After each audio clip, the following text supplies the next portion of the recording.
Ooh, cook us some eggs, eh, Geraldo? Ooh, and some bacon. What's all this? I just asked for some eggs, bro. Cook the man some eggs, eh, Geraldo? Cook him yourself. Cook the man some eggs. I'm not the slave around here, Jamie. I can't be mad at you, Geraldo. Anyways, let's do a video. I'll chuck on a shirt because I know you don't like seeing too much skin on this, so I'll put on a Stone Cold shirt. It's actually a pretty cool shirt. It's you know, the skull with this, and it's got the don't trust anybody on the back. Kind of an interesting slogan from Stone Cold Steve Austin. So let me chuck this on, and we'll get back to doing a video. Okay, now that that's out of the way, in case you didn't know what I was reenacting over here, it's a movie called Once Were Warriors, a New Zealand movie. Kind of confronting if you've never seen it before, so word of advice, if you go and seek that movie out, maybe be aware that it's a bit confronting, but still one of the best movies to be made that came out of New Zealand. One of the best movies that they put out to the world. I want to talk about phoning in 4K restorations and phoning in restorations overall for film. Because I've done a video recently about the downfall or the demise of physical media, or the demise of 4K, I think I titled it. And I wanted to talk a bit more about that because now that all these mergers are starting to happen, we saw Fox get acquired by Disney. We saw, you know, Activision got acquired by Xbox, and, you know, they're restoring older games like Fallout. And that's Bethesda.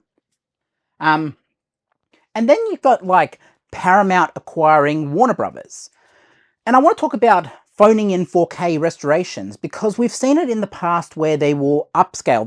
Massive studios and companies will upscale what already exists, what was scanned decades ago, and says, oh, well, we'll scan to 2K, but what if we just upscale it to 4K and call it a day, put it on a disc, everyone's happy.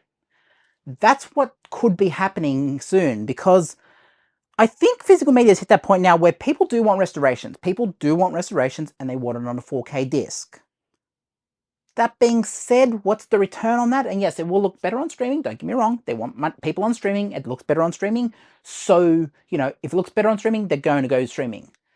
But what I'm talking about is with 4K restorations, we could start seeing, especially on streaming where people don't really care so much about quality, they just want something that's 4K, that looks relatively nice on a 4K TV or an 8K TV. And a lot of people just aren't getting as into it. Now, that's different than you and I, who we want stuff on disc.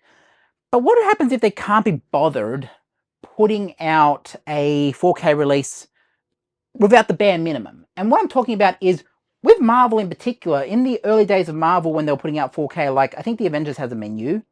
But let's just go Iron Man 2. I think Iron Man 2 didn't even really have a menu unless they copied it across from the Blu-ray era.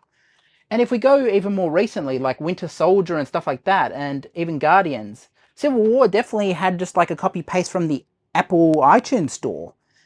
And there's a lot of that going on. As you hear a big plane going over, there's a massive plane going over, so my audio is probably going to be all horrible.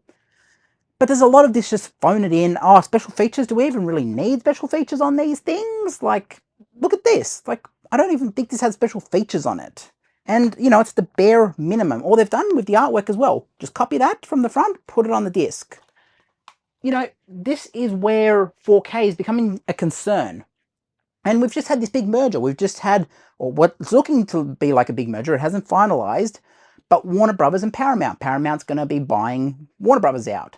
And what happens in that scenario? Are we going to get the absolute phoned-in minimum with physical media? Now, we probably are still going to get physical media, but is it going to be a phone-in job? Because to tell you the truth, I don't really feel like paying for a phone-in job. And I know that, look, a lot of studios will pride themselves on, look at our vault, look at our catalogue. But if the catalogue looks like it was restored in AI with 2-second restoration and done, like that's what happened with Dragon Ball Z in the Orange Bricks era. The Orange Bricks are those orange kind of, yeah, they look like orange bricks, but they're orange cases and they look like they just have a character on the front of the case. Those things were so horribly restored in the 2007 era, they cropped the top and bottom, made it 16:9, gave it the absolute poorest restoration job possible. They very much made all the mistakes you could make with a release. And those Dragon Ball Z releases are considered the worst physical media releases for Dragon Ball of all time. I'm fearful that we're going to see that in the physical media space in terms of 4K. Because less studios means monopolizing. And what happens if Warner Brothers, or not Warner Brothers, what happens if David Ellison picks up the phone and calls, what's his name, Bob Iger, and says, hey, we both own a lot of the percentage of the market.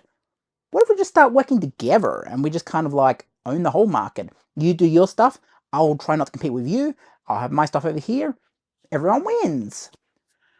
I could see that happening. And what if the topic comes up of, oh, you know, we're all doing this physical media stuff. What if we just phone in restorations? I mean, is anyone even going to care about the physical media aspect? I mean, yeah, we're still getting money online. People are going to subscribe because if they want to watch The Mask, or if they want to watch, you know, what is the thing here? If they want to watch the MCU, they're probably just going to get it on Disney Plus, and they'll get the IMAX version on Disney Plus.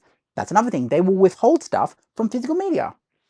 They will withhold, you know, where's Endgame here? Endgame, they put out, this had an IMAX release and it's on Disney Plus. And it does look theatrically more accurate on the Disney store, or not Disney store, Disney Plus. It looks more accurate to what people would have seen in IMAX. Now this is 16, I think this fills up the screen as well. Is this 16 by 9, or it does fill a 239:1, so it does have black bars. So this isn't as good as the IMAX version, honestly. In terms of filling the screen and what you see, you get extra information. I think there's a lot of this going on in the digital age, and it's showing how not priority physical media is. And you're seeing that more and more. Like I said in recent videos, Scream 4 never got a physical media release. I moved my collection around here, but Scream 4 doesn't have a 4K, 4K release, not physical media release. It did have a physical media release on DVD and Blu-ray. But every other Scream movie has been released on 4K, up to what's out in cinemas now. Obviously, we have to wait for the new one. Now, I heard they're going to do a box set. They're going to put Scream 4 out on 4K Blu-ray at some point, but it's just not a priority to them. You know, you can kind of half see that this isn't a priority. And what happens, like, with the Freddy Krueger box set? You know, I've talked about that in the past, where the new 4K is just all in a box now. Luckily, I think they've put it on more discs than they did in the Blu-ray era, where it was just 5 discs. But they've basically done the same layout as this. They've basically done the exact same thing, but on the 4K era. And there's a part of us who, I think people actually bought the cases from like Toomey or something and put them in there, and, you know, made it kind of like their own thing. I think there was steelbooks out there, and it might not be Toomey, or it might be something else. Don't get at me if I got it wrong. But you know what I'm saying? People will sort those out because they actually want the experience. They want to have an experience when they grab something off the shelf. They don't want to just have everything in a box set and you open it up and it's like, oh, well, let's say I want to watch, what's a movie here? I'm trying to find something here. I think, let's say if I want to watch Indiana Jones, I'm more likely, like, this is kind of an experience too. Like, yes, it comes out, I've kept the plastic on it. It's kind of an experience. You get the poster in there, I guess. You get a poster of something with all the movies on it. And, like, it is kind of an experience. But honestly, I would prefer these just to be standalone. I'd prefer these just to have, like, and let's see the back case. You know, I would prefer that just to be, each of these have their own thing. So each of them has a place on the shelf. And I would prefer that. Like, there's a reason why I went out and collected John Wick again. Because I didn't like that John Wick was all in a box set. And I didn't like that John Wick was, I wasn't getting the artwork and stuff like that. And I don't know what's happening with this, but it's not going back into the box. But, you know, where is John Wick here? You know, when I first bought John Wick, here, it's right next to it. John Wick was just all in a box set. This is what it looked like. It's just, yeah, one disc after the other. Now, for space, that might be good. But, you know, if I wanted to have John Wick here, and I did do this, John Wick in the box set is okay for some people. If you wanted to get it at a cheap, accessible price, pretty okay. But after the fact, I was just like, look, John Wick #1 was out of print for a while, so that's why it was kind of all in the box set or nothing. But then when they came back with these, I was like, you know what? I'm just going to get these because I prefer the artwork. The artwork is as big as a sell to physical media as the disc itself and the movies itself. You want to have that. You want to read the back. You want to get into it and be like, yeah, I'm going to pick John Wick, and I don't want to have to open a box set to get it. Now that's, I know some of you are just going to be like, I don't care. As long as I have the movie, I don't care. I love it. I don't know. But you know what I'm saying? Like, there's a lot of stuff here where I'm kind of like, I'm worried about the future of 4K, and I'm worried about the future of physical media, Because what happens when they get to a movie that's only been released on DVD? And yes, they could rescan it, but what happens if the film elements have completely degraded? That's what the case is with Dragon Ball Z in Japan in the vault, or wherever they store it, Toei. The film's degraded, the colors have degraded. Now, there are film restorations on the internet by collectors and by the community, but, you know, it's the same as Star Wars. Like, if the studios aren't putting them out, then it's not the official version. There's all this other stuff. How is the mainstream going to get access unless they're sailing the seven seas, you know? This is the problem. And I think the more we look at this, the more we look at all of this physical media, we're getting restorations now of things that should have been restored the first time correctly. Jurassic Park, wherever Jurassic Park is, I think I put it in Sci-Fi. I did put it in Sci-Fi. I've got the 2018 or whatever release, this one. And this has HDR10, I think, and, you know, no bells and whistles, just kind of generic. And, you know, it's a 4K. It is a 4K, and yes, it has terrible DNR. There's a lot of mistakes they made with this. But now they've restored it, because they screwed this one up so bad that they restored it again.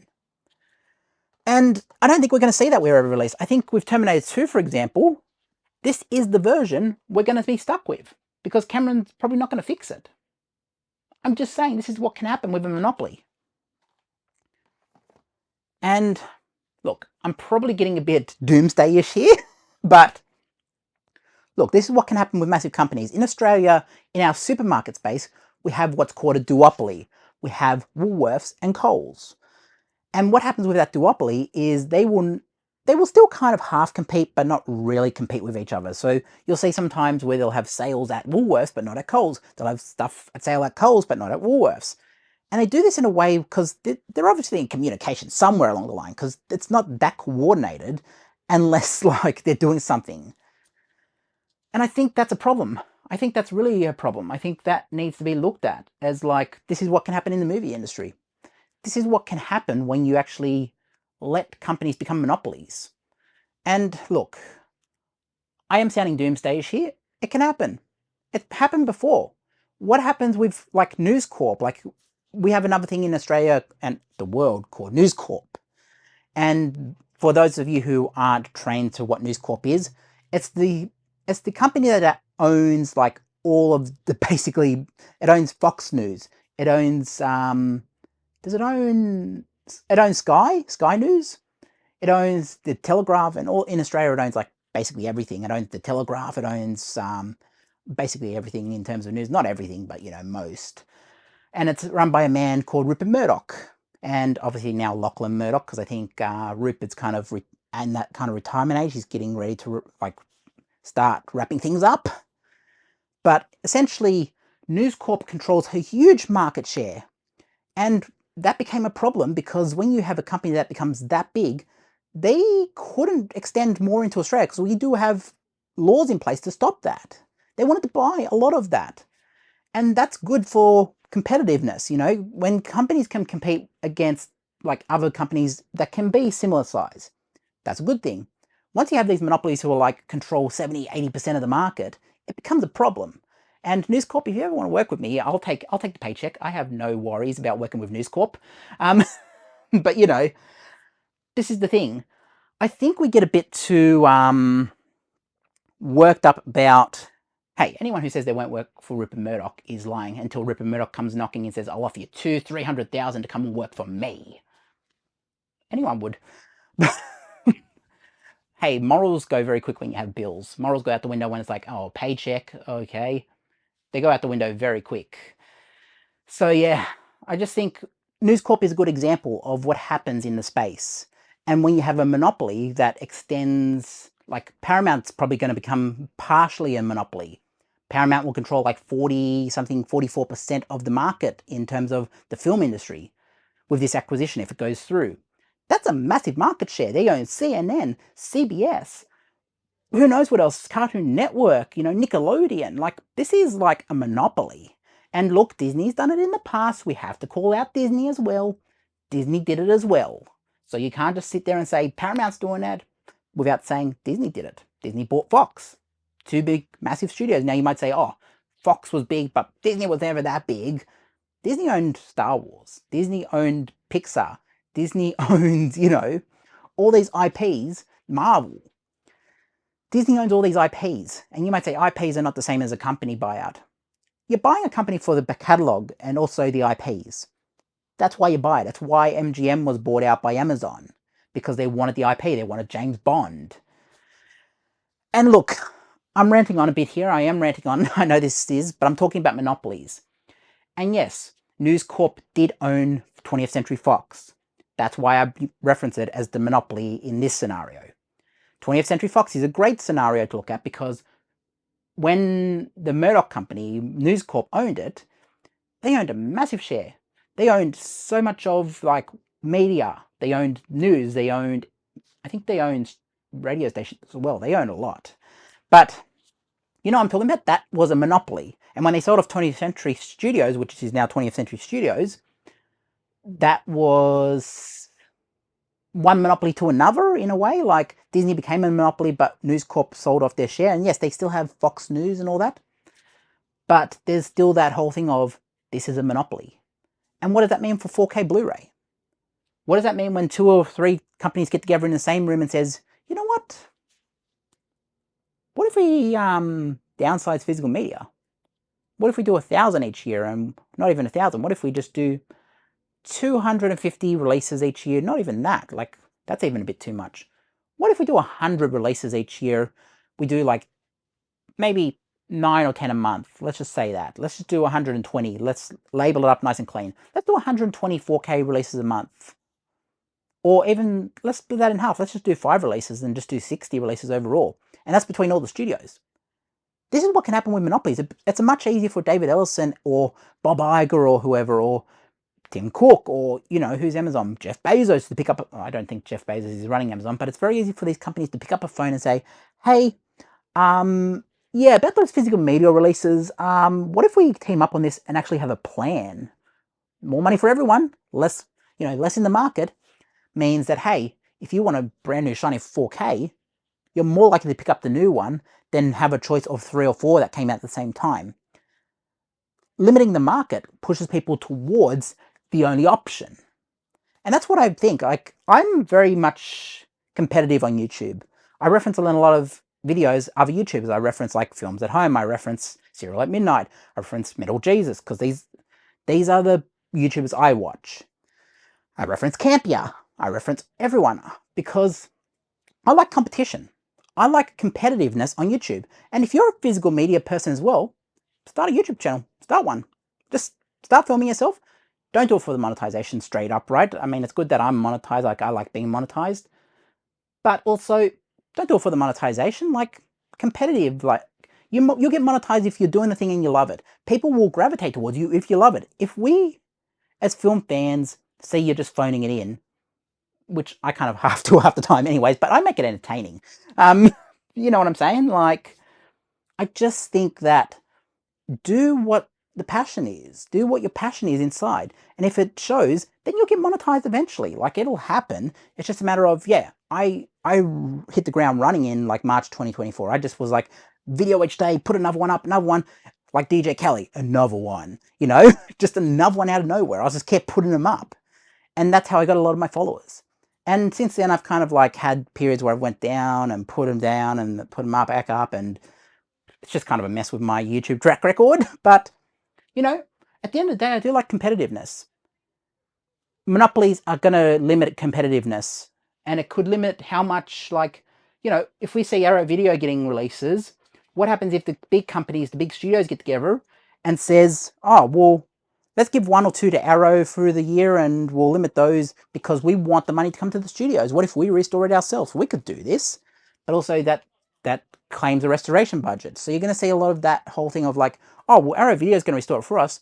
Let's make a part of the deal that they restore it for us and then we get the restoration. So they're basically doing the restoration for the streaming services. Let's just say that. They can put it out on physical media.